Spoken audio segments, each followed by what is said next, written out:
Thank you for watching BlaXit. Please subscribe to our channel BlaXit, smash that like button and share everywhere.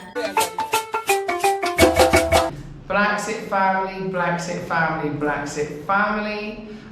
We're here in the beautiful smiling coast of the Gambia, and it is a wonderful day. Yes, it's rainy season, so we started to have rain, although it's a beautiful sunny day today. Rainy season doesn't mean it rains every day. It just means it does rain, and sometimes it pelts it down. But I love rainy season because it means Gambia is green and lush.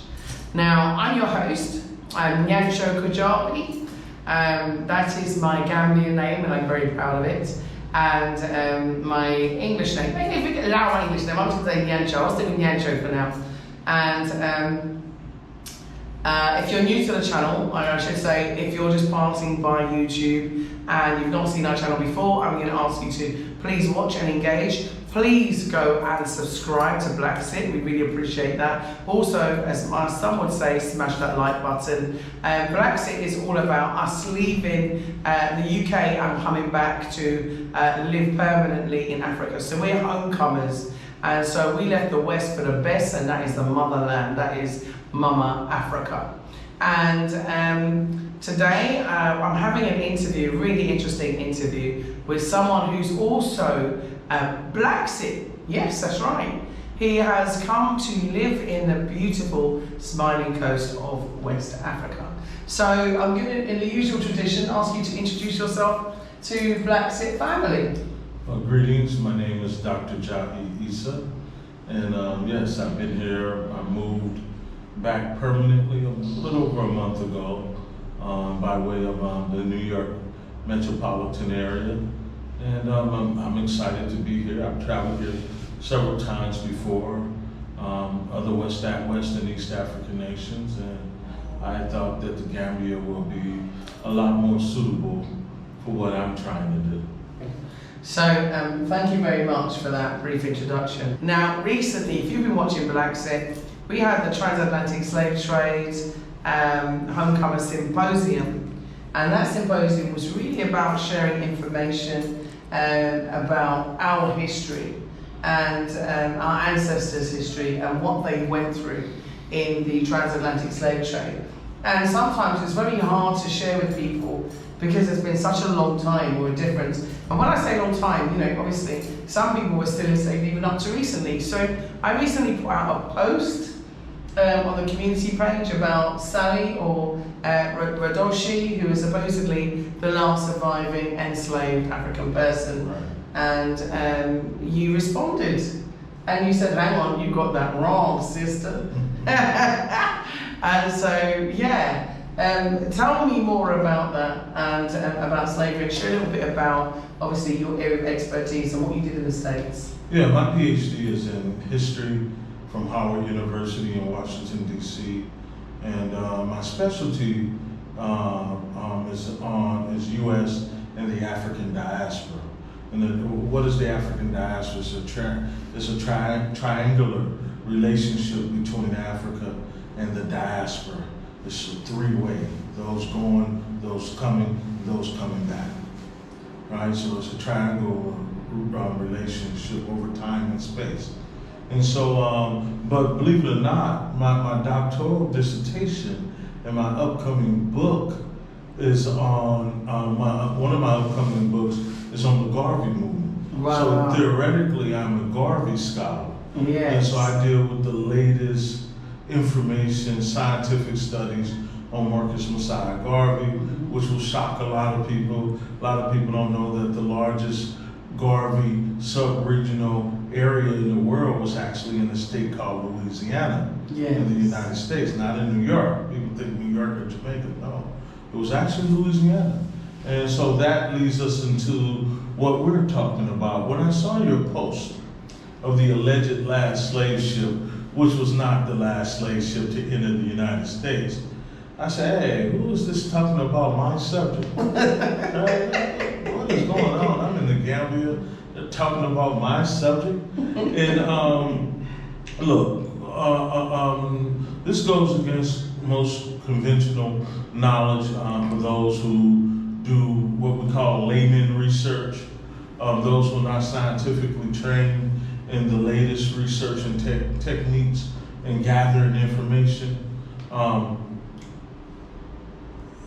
Slave ships were coming into the United States all the way up until some people believe the 1880s. I believe that. It wasn't just, and most definitely we know that the Clotilda was not the last slave ship. In fact, one of the so-called last slave ships before the end of the Civil War brought in over 400 or 500 Africans into the United States. I think this is 1862. Wow. And the captain of that ship was actually killed, hung to death at Tombs Prison in New York in 1864, I believe, by Abraham Lincoln. Wow. Right. Because it was a crime after 1808 to go into Africa and take sovereign Africans away, Africans from sovereigns and city-states and kingdoms for the purpose of slavery, when the United States and other European powers were not allegedly at war with African kingdoms and states. So in 1807, 1808, Great Britain, France, Portugal, Spain, the Netherlands, the Dutch, the United States, all signed a treaty saying that they would not go into Africa to engage in the enslavement of African people. Mm-hmm. So allegedly, after 1808, nobody came, right? Allegedly. And so a lot of black people in America, they really think that their ancestors arrived between 1619 and 1776. No, we believe that the vast majority of black people, as it regards the United States, and I would even say the Caribbean, actually came, and I would say more than 1/3. So if we say, most conventional scholars will say 10 million, I think that's a real dumbed down number. Yeah. I think it's more like what W.B. Du Bois said, about 20 to 25 million Africans over a 400-year period. But 1/3 of them came for the United States between 1808 and the American Civil War. How do we know this? How? Right? We know this by looking at the documents. There have been recent scholarship that has come out suggesting this. W.B. Du Bois was the first to lay the foundation on this, and his suppression of the African slave ship. That was written in 1898, and I would say that it is still being suppressed. Right? His title was The Suppression of the African Slave Trade, but we know little about what he did regarding that. But he was his work represented what we call a watershed in history. And then you had a lot of other scholars. This one Nigerian scholar by the name of Joseph Inakori, he came out and agreed with Du Bois and said 20 million. But the white supremacists who basically run the American academics system basically said that he had to dumb his numbers down to this American British historian by the name of Philip Curtin, who said that there were only 9 million, but he didn't look at a lot of data. But there's this one, I came across an article written by a British abolitionist. What was that British abolitionist's name? The founding British abolitionist who allegedly helped to I can't remember. Well, his successor went before Parliament in 1837 and said, the British Parliament said that he had proof that the United States between 1808 and 1840 had brought in 5 million Africans. Wow. Now this is crazy, right? Yeah. This is a well-known British abolitionist who said, I have the documents. right? And I got the documents from a well-known European American scholar. He had them deep into his footnotes. And the way we were trained at Howard, when we're reading other scholars' work, we go after the footnotes and we check the footnotes. And I said, wow, when I saw the article, I said, why is this in a footnote? What he just said is profound. Yeah. I mean, this is a serious source. Not only him, you remember the movie Amistad? Yeah, I watched that. Yeah. Well, that J. Adrian's friend was in it, yeah. exactly. One of the actors. Amistad Yeah. was about this group of Africans from Sierra Leone who were caught off the coast of the United States. They themselves were on a Portuguese ship, and according to the Act of 1808, if you're caught on a ship within the United States border and it is known that you were taken from Africa, you are this is a violation, and you're supposed to be killed, right? You're supposed to be killed. That was the penalty in the development of the acts after 1808. There was another one in 1819, 1832, but the Amistad story was about 1808. However, the judge who wrote the leading opinion to rule in favor of those Africans who were caught on that ship, his name was Supreme Court Justice Chief Judge Story. His name was Story, right? And he was one of the leading authorities on the illegal slave trade. Well, he wrote, before he died in the 1850s, he wrote that he had proof that since 1808, that more than 50,000 Africans a year were being brought into the United States illegally. Wow. So now it starts to make sense of how we end up with a Clotilda, the Clotilda. Yes. But it wasn't the only one. No. They caught dozens of illegal slave ships between 1808 and the American Civil War. And those that they didn't call, there was a lot of corruption going on. Remember, the United States had an African slave ship squadron that was supposed to suppress the slave trade, just like Britain did. But there was so much money involved. You got to remember, in the 1820s, or 1840s rather, if you invested $30,000, right, you go to Africa and you buy 400 Africans from the Senegambia region, right? And that's another thing. More than 1/3 of our Africans came from the Senegambia region into the United States and the Caribbean. 1/3. 1/3. I thought. You see, we don't even know. Ghana. I thought a lot because there was 42. Ghana was up there too. Wow. But the Senegambia, because of the wars, first the Islamic wars, and then the wars that came about due to the encroachment of Europeans needing more labor supply. You see, the average life expectancy throughout the African diaspora, where Africans were taken from, was less than 10 years. So you had to constantly replenish these numbers throughout the American South, and I'm almost sure if we really start looking in the Caribbean, they're finding all of these grave sites of unidentified Africans during the 19th century. They were literally killing Africans, working them to death. It was in the United States, it was in Haiti, it was in Jamaica, it was all over, right? And so when we look at the Clotilda, the person that you posted, what was her name? Rashidi? Yeah. Something like that. She was 2 years old. Yeah. Right? She came with her mother, who was more than likely 18 or 19. Yeah. 3 of her sisters, who were more than likely under 10. Right? So now we're dealing with a whole new demographics of why is the United States engaging in the illegal slave trade, and the illegal slave trade, human trafficking, is still a law in the United States. based off of that.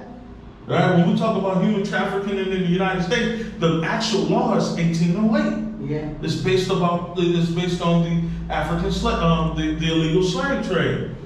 And so now we're looking at, not only that, we're looking at child slavery. Yes. They're bringing in children. Yes. But this is nothing new. There were numerous and thousands of ships that were bringing in young children. Why? Yes. They wanted longevity out of them. Right? And so if they could get a child, get him on a plantation, he or she is going to start working at the age of 3. More than likely, they'll be dead by 20. And so it was business. It was business. So when we look at what happened with the so-called last slave ship, which was not the last slave ship, all you have to do is do a basic Google search on a man by the name of Kojo Lewis. Yes. I'm very close to his great-great-grandson. I'm very close to him. And just Google Africa Town, Alabama, and then you go to those hyperlinks and just click on them, and you're going to learn a whole lot of information. And you're going to even see lists of other ships that were caught after the so-called last slave trade. And so what we're dealing with actually is a period of history where all of the European powers broke their own law. And this really is the basis for reparations.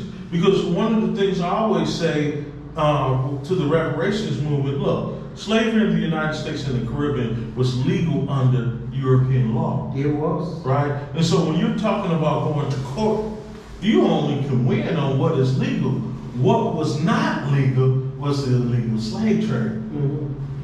I hope you really understand this point. Yes. Right? So the So at one family. point it was legal, and then at another point it was illegal. Well, after 1808, it's illegal to bring Africans in, but according to this British Parliament, he had proof. According to the British Parliament, according to Joseph Story, and a host of other Europeans at that time period, they had proof that the United States was bringing in tens of thousands of Africans illegally into the country.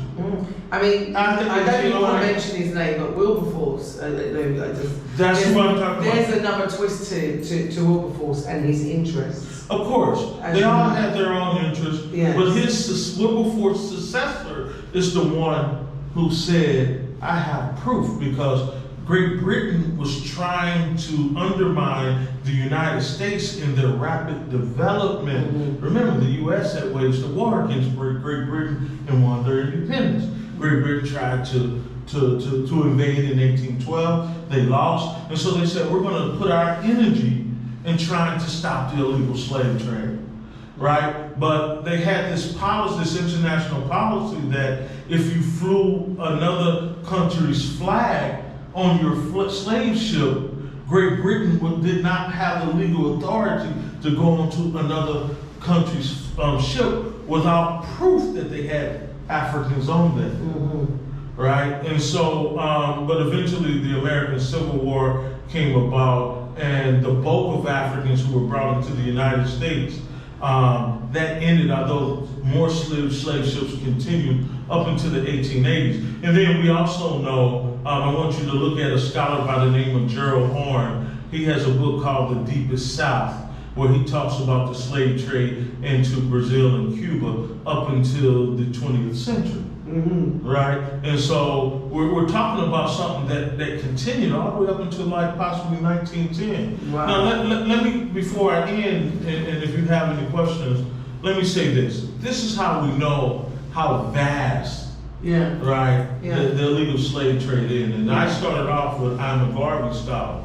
The reason why my belief, and in my research, in my book on the Garvey movement in Louisiana, I'm showing that the reason why Marcus Garvey had his largest following in Louisiana had to do with the fact that the vast majority of Africans in the 1920s, where the Garvey movement was at its zenith, had parents or grandparents or great-grandparents who were African born. You see? This is why. You see, this is some- why. so This some is people- the issue. So These are literally children. They had in their household their grandmother, who may have been 80, brought in 1840. Yes. Right? As a 4-year-old. In 1920, she may still be alive, or she was alive when they were little babies. They were little and taught them about Africa, saying, yeah, my grandmama said we need to go back there. Here's Gordon. And so this is what I'm finding out, right? But it's so hard because we don't control the data in the United States. So there's a lot of trickery going on with the census bureaus. So you have to use various techniques to understand. And the more people I help with this, they're blown away when they say, oh, I can't find my ancestors in the U.S. at the 1860, at the 1850s. I said, yeah, they weren't there. They were still in Africa. Exactly. Right. Exactly. They weren't there. That was what I was going to ask you. So you kind of hit on the point that I was coming back to, is that some people say, oh, you know, I don't come from Africa. You know, I'm not African. My ancestors weren't African. They're delusional. That's unscientific, and the DNA result will shut them up real quick. Yeah, exactly. You know, but look, Oprah Winfrey. Everybody's heard of Oprah Winfrey. Of course. Well, I did the research and I found out that Oprah Winfrey on her mother's side her people came in the 1850s. 1850s. Do you know Malcolm X. Do you know where from? Yeah, I mean, Henry Louis Gates did a whole story on it, but they skipped over that period. The African. They didn't deal with the time period. But all I did is looked at the Census Bureau, and I did the numbers. I was like, oh, she came in 1852. I wonder if Oprah really knows this. Exactly. This is not 1720. Oprah, get in contact. Right. I mean, we'd like to know what her DNA is. Maybe she's from Gambia. Maybe she's from the Gambia. Oprah, your ancestors could be like mine, and they could be Gambian. Who knows? Thurgood Marshall, who was the first African American Supreme Court justice, 1850s Congo. Wow. And guess what? He grew up with his Congolese grandfather in the same household. Another shocking, but this is so common. My family, a lot of families.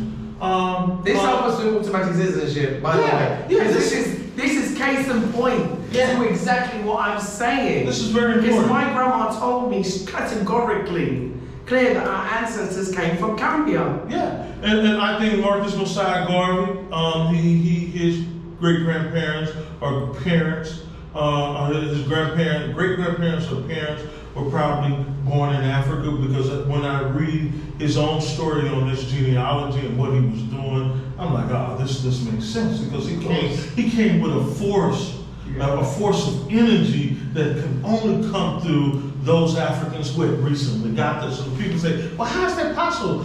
How is that possible? The British ships were still going. They were still going. Well, they renamed it in Great Britain to what?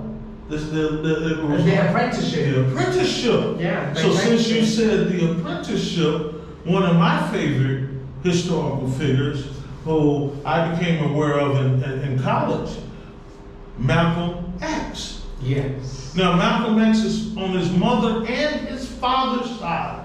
They are in the 1840s and the 1850s. Wow. Malcolm X paternal great-grandfather is from the Senegambia region, right? Now this comes deep now.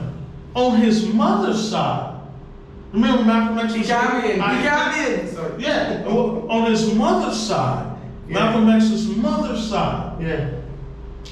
Malcolm X would say all the time that my mother hated her white blood because the people who brought her mother's grandparents in the 1850s as the age of 9 and 10 from Nigeria. Wow. Raped her. And that's how they became fair-skinned.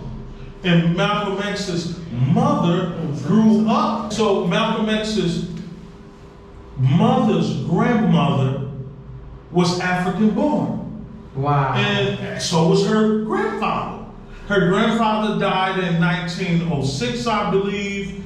Malcolm X's mother's grandfather died in 1906 or 1904, and Malcolm X's mother's grandfather died in 1916. So she grew up in a household in Grenada with African-born grandparents. Grandparents.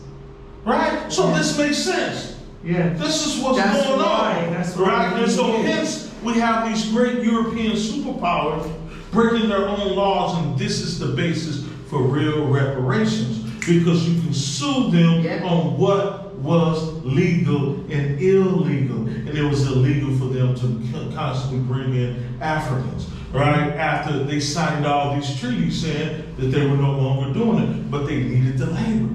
They had to keep up. There was competition. They were addicted to this. Of course they were. Of course they were. It was money for them. I mean, but I want to bring you to a point, a case in point, which is something that I campaigned for in the media in the UK, and I still campaign for it even now, which was up until, and I actually met David Adesoli. I hope I said your name right. I'm sorry, Professor, if I haven't. I last saw him actually in Bunce Island, and we were there with the Gulagichis.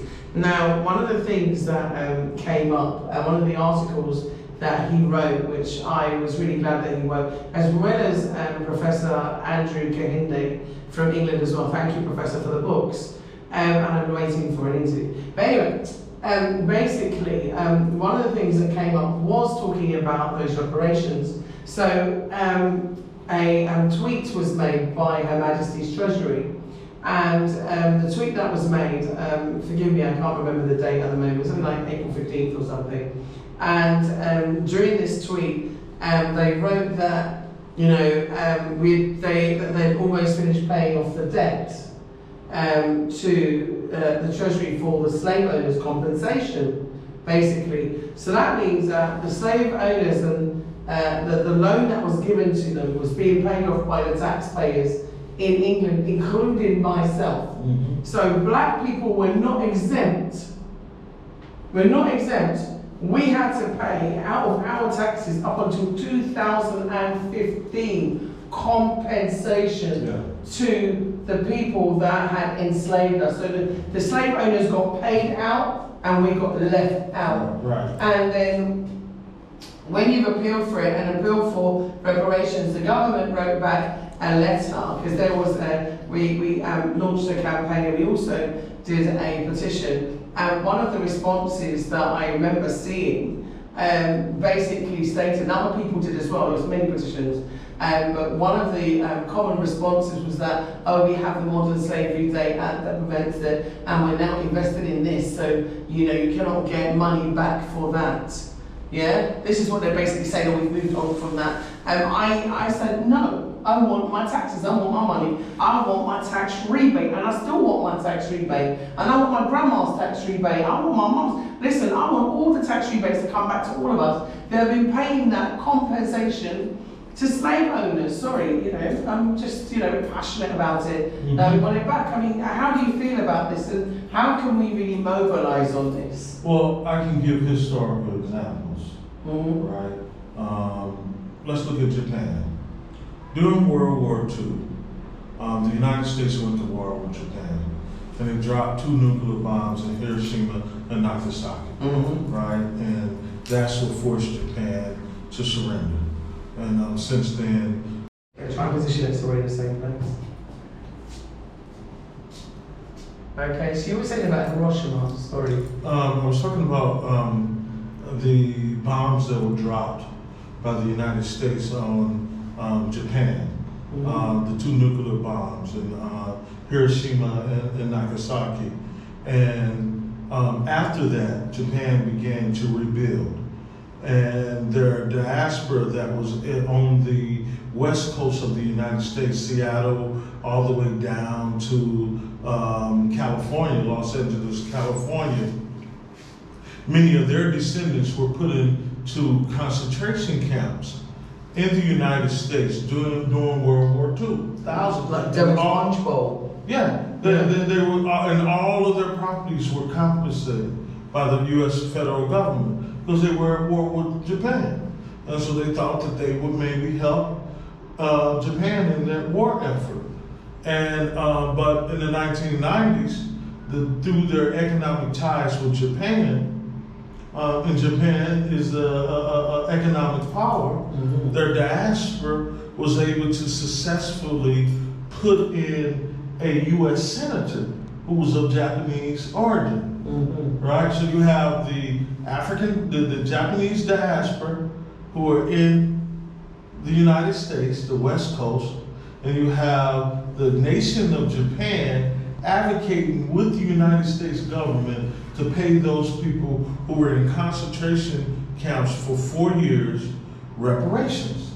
And I think they got like a $2 billion packet, right, for 4 years of reparations. So what about us? Right. Well, if you hear me out, I'm sorry. Yeah. you have a strong economic-based nation Yes. with a very powerful military, which is still under the control of the United States, but they're still powerful, right? And then you have economically billions upon billions of dollars going via trade between the Japanese diaspora and Japan. And then they have this money going into a Japanese senator, and the senator convinces the other 100 senators, 99 senators, of what happened and that it was wrong, and those Japanese citizens were able to get reparations. Now, some of them got $5,000 checks or whatever. Many of them turned those checks back. They said, no amount of money can be given. This is embarrassing. A lot of $5,000 measly. Yeah, Measly but they got 5,000. reparations. But this happened That's not because, reparation. That's an insult. well, nobody can repair you. The root of reparations Is to repair. And nobody can repair you but you. Yeah. Right? So, but there was an apology, an acknowledgement, and there was money given out. Mm-hmm. Right? So for African people, their only hope is to do things like what you are doing, what one of the brothers in Sierra Leone is doing, what the communities in Ghana is doing, right? Is advocating making these countries come to their own mindset that those Africans who were taken away never gave up their African citizenship. No, we didn't. Right?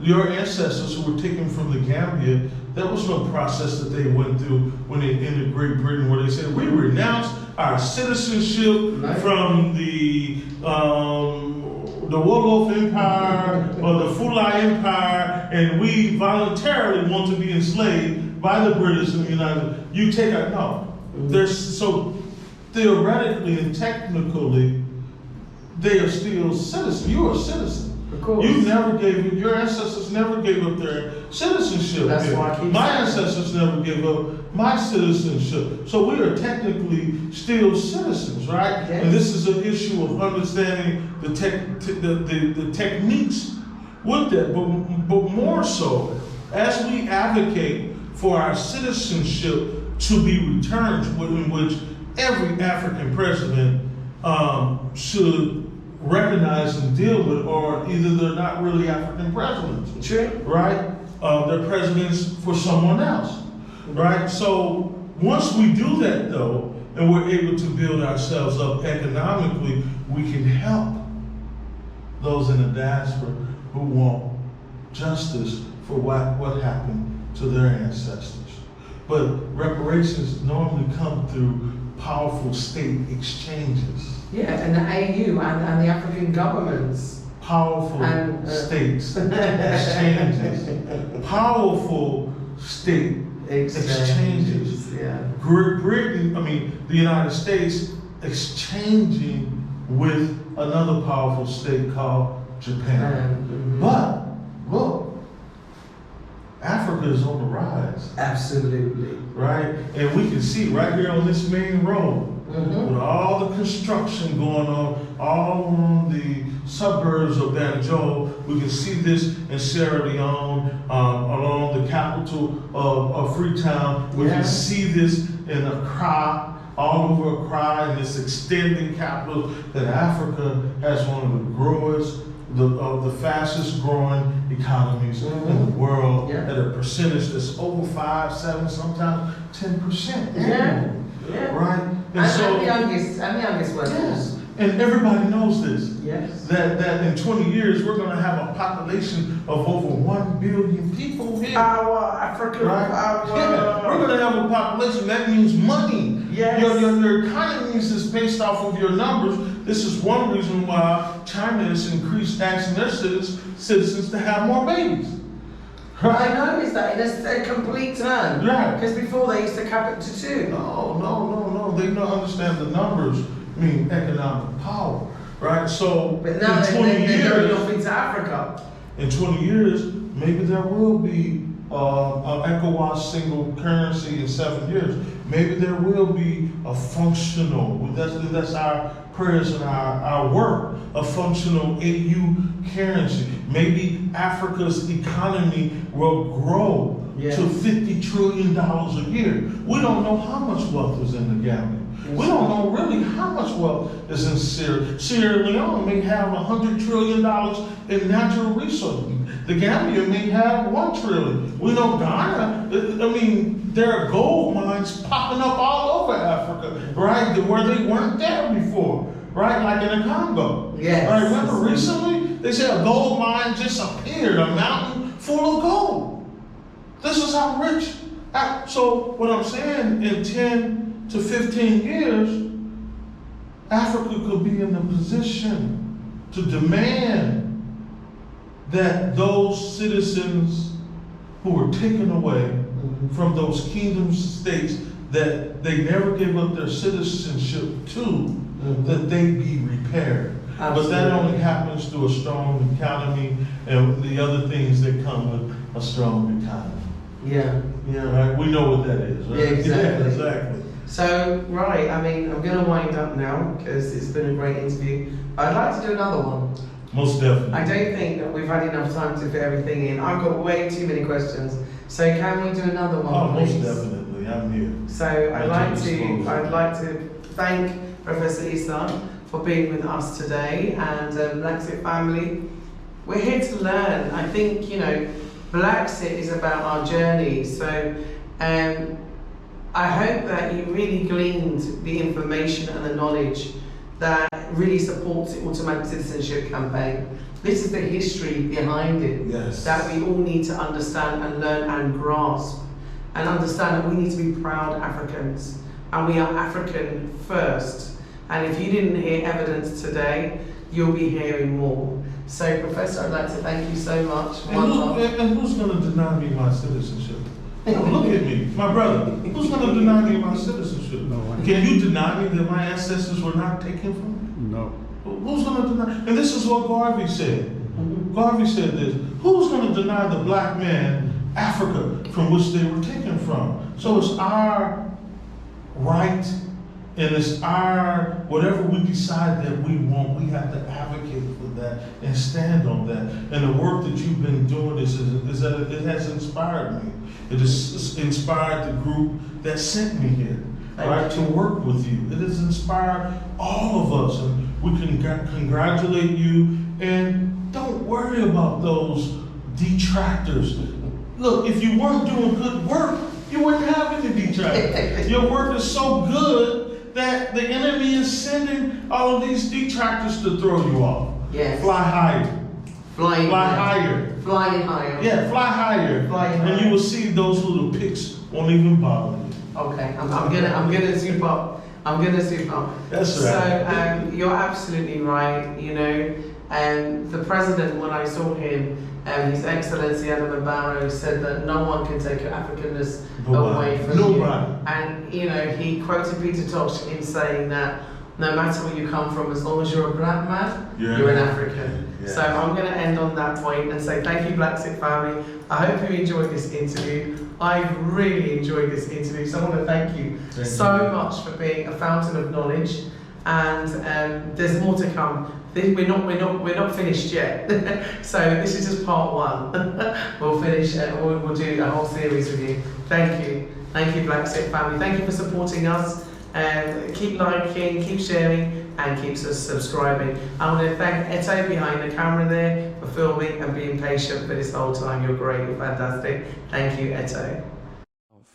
One nation, one Africa. Thank you, BlaXit family. Please keep watching and remember, follow your dreams. Purchase your tracks today.